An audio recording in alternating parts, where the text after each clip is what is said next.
française à Jérusalem. Pourquoi? Parce qu'on aime les livres et que donc de toute façon on avait envie d'ouvrir une librairie française et puis parce qu'il y avait un vrai besoin, enfin on pensait qu'il y avait un vrai besoin et puis ce qui s'est confirmé. Et vous ressentez un changement par rapport à cette culture francophone ou française qu'on a du mal à quitter ou ça reste une constante pour les anciens nouveaux immigrants?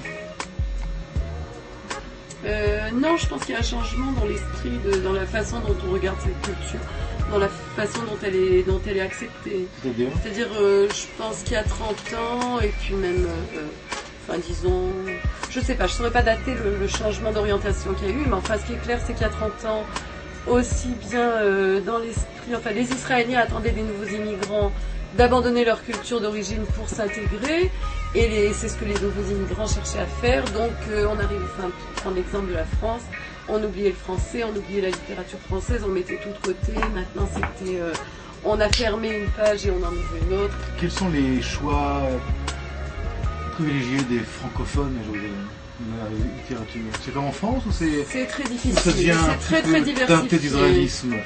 Les deux, c'est très diversifié. Alors, c'est comme en France, les livres dont on entend beaucoup parler, on nous les demande beaucoup. Je pense on achète les mêmes titres à Jérusalem qu'à Paris. Mais à part ça, c'est vrai qu'il y a beaucoup, les titres des auteurs locaux marchent bien parce que c'est des gens qu'on connaît, c'est des amis, c'est les amis des amis, etc. Et puis alors en littérature, les titres juifs ou les histoires à sujet juif marchent bien. Par exemple, Un secret de Grimbert qui a très bien marché en France. Et puis ce qui marche bien, c'est les livres sur d'actualité comme Alors à quand, Daniel, le vice-versa à Paris? Le vice-versa à Paris, écoutez... Ça peut être pas mal. Oui, on aimerait bien.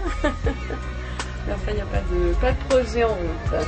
Bon, peut-être que c'est une idée qu'on va donner aux spectateurs d'Internet.tv. Voilà, et puis d'ailleurs le salon du livre de Paris, le prochain mois de mars 2008, l'invité d'honneur sera Israël.